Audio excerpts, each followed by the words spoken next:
I've been waiting all night for you to tell me what you want. Tell me that you need me. I've been waiting all night for you to, tell me what you want, yeah.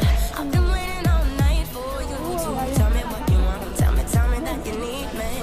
I've been waiting all night for you to, tell me what you want, yeah.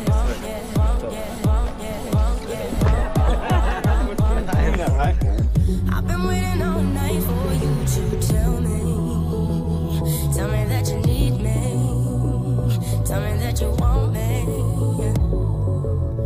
I've been waiting all night for you to tell me that you need me, tell me that you want me, tell me that you need me, tell me that you want me, tell me that you need me, tell me that you want me.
Hovering in general is a dream of mankind. And on the downhill ride, the kids really do fly. I was always very interested in seeing how my toys work. I dismantled them, looking inside, and maybe that influenced my whole life. When Lexus approached with that questions for a new project, we thought it will not work, but let's try it. But we did it step by step.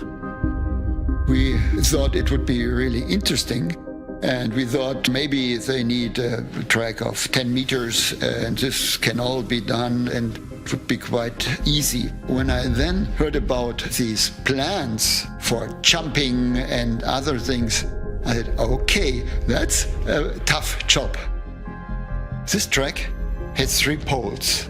A North Pole, a South Pole, and then a North Pole. And in between, there's a magnetic field, which is on top of the track.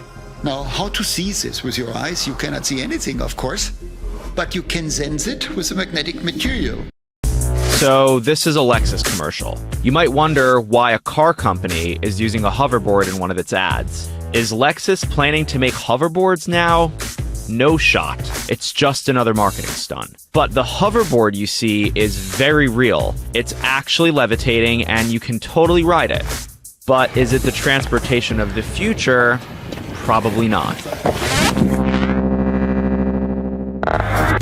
So for like the last 2 decades, we've been teased with the existence of functional hoverboards. Back to the Future Part 2 gave us a glimpse of what a hoverboard may look like in the year 2015. Director Robert Zemeckis further fueled our imaginations by claiming that they used real hoverboards in the film, and that the only thing stopping these things from being mass-produced was concerned parent groups. But that's not true at all. They didn't exist. Last year, Funny or Die trolled the internet with Christopher Lloyd, Tony Hawk, and random celebrities riding a fake hoverboard called the Hover, which they swore up and down was true, and that was also not real. So when Lexus released its first hoverboard teaser earlier this summer, I, along with the rest of the internet, was super skeptical. It looked so real, but Lexus, out of all companies? And then we were invited to see the thing in person. The whole thing felt a little bit weird. In a beach town about 45 minutes away from Barcelona, Lexus built an entire skate park, or hover park, if you will, that acted as a set for its commercial.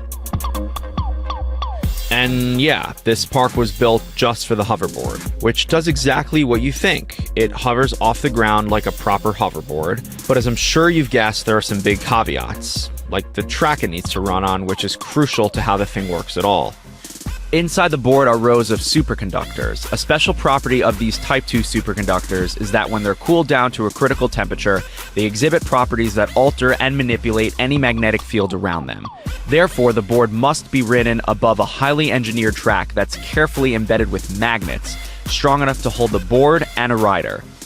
Normally, the track is hidden under the hover park. The board must be resting upon a portion of that same track when being cooled with liquid nitrogen, which essentially programs it to levitate at a certain height.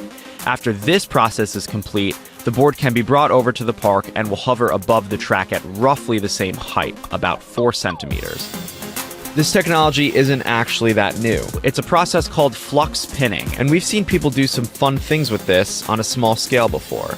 But now that it's been applied to a hoverboard, what's that actually like to ride? It's hard. It's not as easy as riding a skateboard where all 4 wheels are on the ground. The magnetic track in the ground lines up vertically with the center of the board, so it's kind of like you're on a tightrope. And if your balance isn't perfectly distributed on this thing, you end up scraping the ground with the undersides of the board. It took me like 15 minutes just to glide a few feet.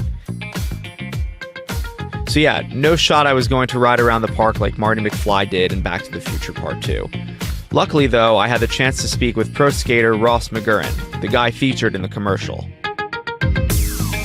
So you've been skating for 15, 20 years, you said? Yeah. And how long did it take you to get to master, in a sense, where you could ride around the track without scraping? Yeah, I mean, after now it's been like 5-6 months I've been trying it. So even now, I could go down in a straight line, even some corners, it scrapes a bit, but you can right yourself it's quick enough so you don't fall off. You can feel it under your feet, you can feel that sweet spot, right, when you try it. Yeah. So just the feeling of some invisible air rail thing is what it feels like to me. So riding the hoverboard is very difficult. And besides that, another major problem with this thing is that it needs to be constantly cooled with liquid nitrogen.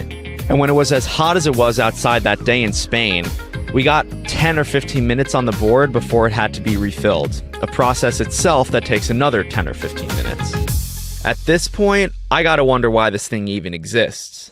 The Lexus Hoverboard isn't actually a product, it's just a special effect in a car commercial. It's part of a series Lexus refers to as Amazing in Motion, which has used lots of flashy props before. Large mechanical puppets dancing through the streets of Madrid, light suits flying through Kuala Lumpur, and even will.i.am. And my voice is being tracked by a laser.